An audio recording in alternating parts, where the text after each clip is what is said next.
Hello dear students, आज का जो टॉपिक है हमारे पास चैप्टर नंबर 10 वेव ऑप्टिक्स में resolving power of a telescope और resolving power of a microscope हम आज करेंगे। एनसीईआरटी बुक हम कर रहे हैं। आई एम राजेंद्र कुमार और आप देख रहे हैं आपका अपना चैनल physics.edu.राजेंद्र।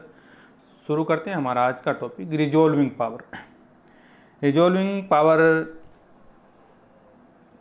पढ़ने से पहले हम थोड़ा सा आपको टेलीस्कोप की ओर लिए चलते हैं और माइक्रोस्कोप की ओर।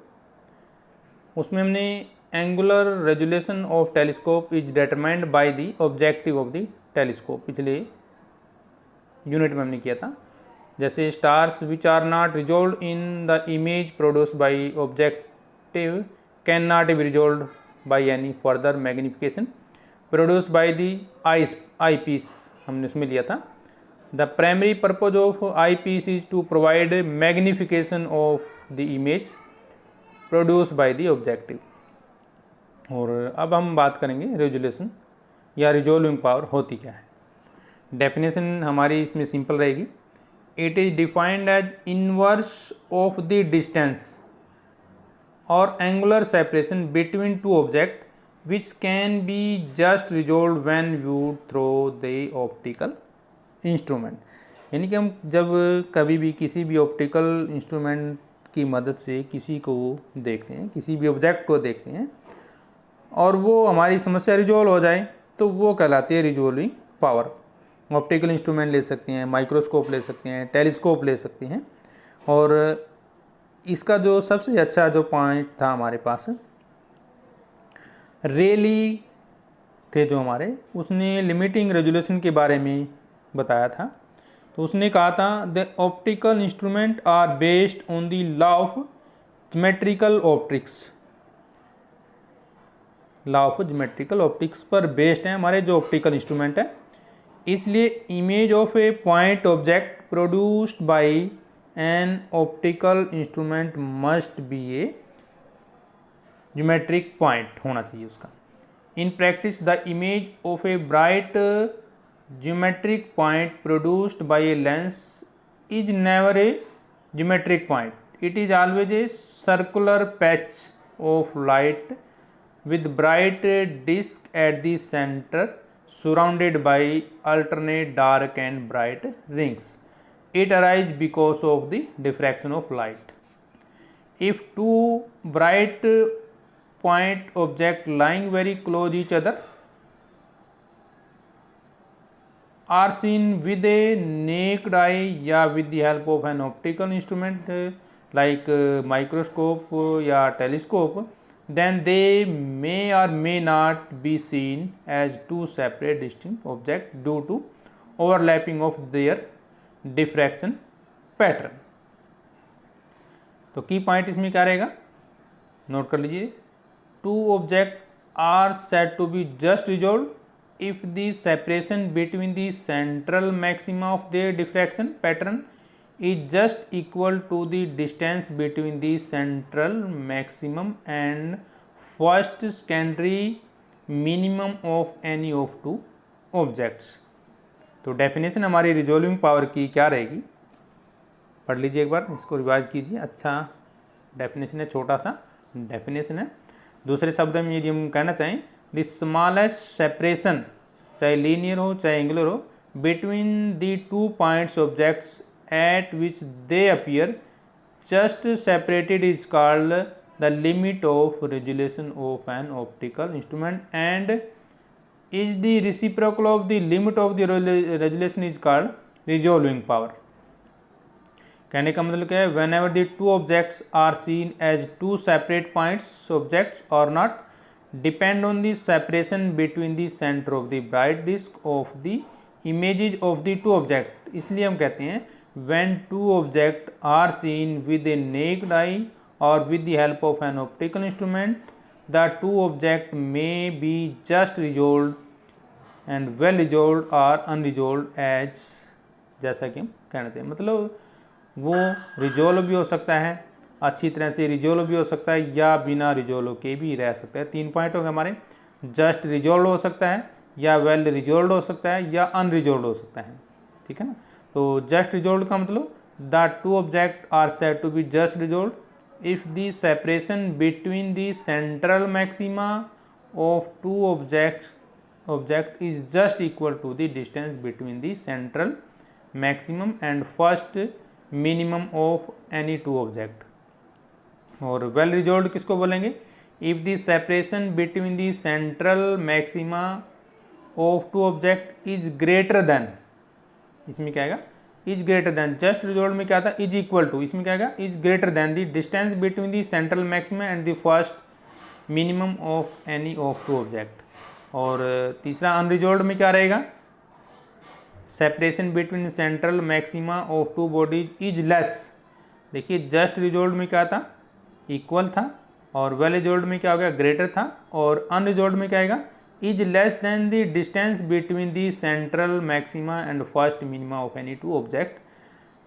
These result are called Rayleigh criterion of limiting resolution. याद रख लीजिए, यानी कि resolving power of telescope microscope इन्हीं के ऊपर बेस्ड रहेगा। रिजॉल्विंग पावर ऑफ टेलीस्कोप क्या होती है? सेम ये डेफिनेशन रहेगी। In telescope very close object such as binary star है हमारे, इंडिविजुअल स्टार हैं या गैलेक्सीज हैं, subtended very small angle on the telescope to resolve them we need very large aperture. We can use Rayleigh to determine the resolving power. Angular separation between two object must be, तो formula हमारे पास ही है angular separation के लिए 1.22 lambda F divide by 2 है, या इसको हम कह सकते हैं 2 से यदि हम डिवाइड कर देते हैं इसको तो ये रह जाएगा हमारे पास 0.61 lambda F divide by A. Equation number 1 हो जाएगी। वेयर एफ क्या है हमारे पास यहाँ पर? फोकल लेंथ है of the lens, and 2a is the diameter of the circular aperture और diameter of the lens which ever smaller. Typically lambda हम उसमें क्या लेंगे? 0.5 माइक्रोमीटर, और एफ 20 सेंटीमीटर, ए 5 सेंटीमीटर। जब वैल्यू पुट करेंगे तो हमारे पास आर नॉट क्या रह जाएगा? 1.2 रह जाएगा। जैसे जैसे हमारे पास ये लेंस दिया गया है, इसका डायमीटर कितना है हमारे पास? 2 है, और फोकल लेंथ क्या है यहाँ पे? एफ हो जाएगी। तो रिजॉल्विंग पावर कितनी आएगी? 0.61 lambda F divide by A. इसमें क्या दिया गया है? A parallel beam of light is incident on a convex lens because of diffraction effect. The beam gets focused to a spot of radius 0.61 lambda F divide by A, यानी कि F delta A. यदि हम इसको ऊपर वाला यदि हम point लेकर चलते हैं, ये देखिए, ठीक है ना, तो यहाँ पे हम क्या करते हैं? एफ डेल्टा रीअरेंज कर लेते हैं। इनके जो रिजॉल्विंग पावर क्या रहेगी हमारे पास? 0.61 लैम्डा एफ डिवाइड बाई ए। इसका मतलब क्या हुआ? थीटा जो हमारे पास इनके जो स्मॉल थीटा हुआ, चेंज इन थीटा क्या रहेगा? 0.61 लैम्डा डिवाइड बाई 2, और we can write theta is equal to, यानी कि चेंज इन थीटा क्या है? 1.22 लैम्डा बाई डी, यानी कि रिजॉल्विंग पावर क्या है हमारी? उसका रेसिप्रोकल है, यानी कि 1 बाई डेल्टा थीटा। तो 1 बाई डेल्टा थीटा किसके बराबर आएगा? D divide by 1.22 into lambda. इसका उल्टा कर देंगे हम, ठीक है ना, इसका रेसिप्रोकल हो जाएगा। तो ये होती है हमारी रिजॉल्विंग पावर, जहाँ पे थीटा क्या है? Angular resolution in radian, lambda wave length of light used, and D क्या है? Diameter of the lens of the aperture. इसका मतलब क्या हुआ? Delta theta will be small if the diameter of the objective is large. This imply that the telescope will have the better resolving power if A is large. इनके जो उसका diameter है या radius है वो लार्ज होगा। It is for the reason that for better resolution a telescope must have a large diameter objective. ये हमारा होना चाहिए। Clear point? एग्जाम्पल देखिए इसके लिए।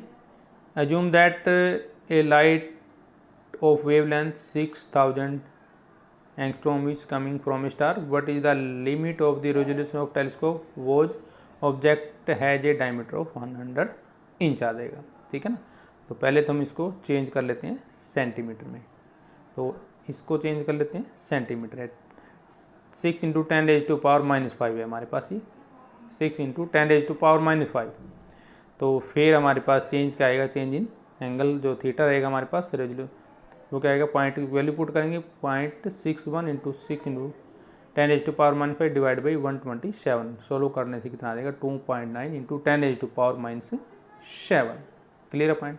अब बात करते हैं resolving power of a microscope. तो सेम वही डेफिनेशन रहेगी जैसे टेलीस्कोप में की है।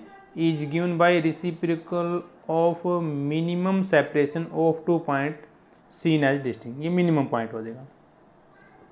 ठीक है ना। This is given by the famous Abbe criterion given by Ernest Abbe थे, जो सन 1873 इनके 1873 में दिया गया था। उसने जो फार्मूला दिया था वो था delta D is equal to lambda divide by 2n sine theta, और रिजोल्विंग पावर क्या होती है, इसका आउट होती है, तो उसको हम उसको रिवर्स कर देंगे, तो ये हमारी होगी resolving power 2n sine theta divide by lambda. A N क्या है यहाँ पे, refractive index of the medium separating object and aperture. इसमें इंपॉर्टेंट पॉइंट नोट करने योग्य क्या है, that to achieve the high resolution N sine theta must be large, this is known as the numerical aperture. तो यदि हमें अच्छा resolution चाहिए तो साइन थीटा क्या होना चाहिए, लार्ज होना चाहिए। To achieve this objective lens is kept as close as specimen possible. और next point, a higher refractive index medium must be used. Oil immersion microscope use oil to increase the refractive index, और लगभग वो हमारे पास aperture limit क्या होती है 1.4 से 1.6 तक। कहने का मतलब क्या है, ऑप्टिकल माइक्रोस्कोप की जब बात करें, can only image about 0.1 microns, this mean that usually organisms, viruses and protein cannot be imaged. Decreasing wavelength using X-rays, gamma rays. While these techniques are used to study inorganic crystal, biological samples are usually damaged by X-rays and hence are not used. इसलिए हम इसका use नहीं करते।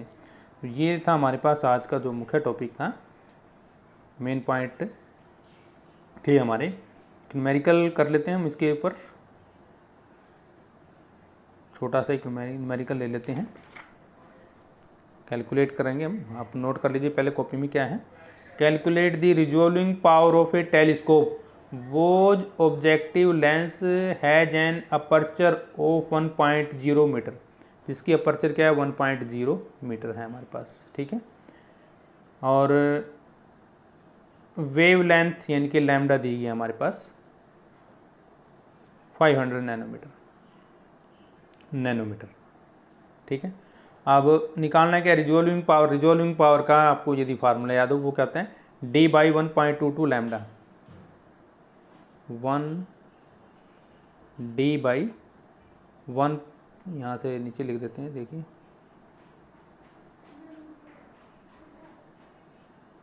Resolving power of telescope किसकी बराबर होता है, D divide by 1.22 lambda, ये फार्मूला होता है, सिंपल फार्मूला। तो डी सेपरेशन कितना है 1.0 दिया हुआ है, और 1.22 इंटू लैम्डा कितना है 500 है, तो 500 नैनोमीटर है, तो इंटू में 10⁻⁻⁹ कर देंगे, तो ये आ जाएगा हमारे पास, सोल्व करके जो आंसर आएगा 1.64 इंटू 10⁻⁶। ये था हमारा आज का जो पॉइंट था, वीडियो था, resolving power of a telescope, resolving power of a microscope और रिजॉल्विंग पावर। इंपॉर्टेंट क्वेश्चन है, तो याद जरूर कीजिएगा। नेक्स्ट वीडियो के लिए जल्दी हाजिर होंगे, तब तक हम आपसे लेते हैं इजाज़त। जय हिंद।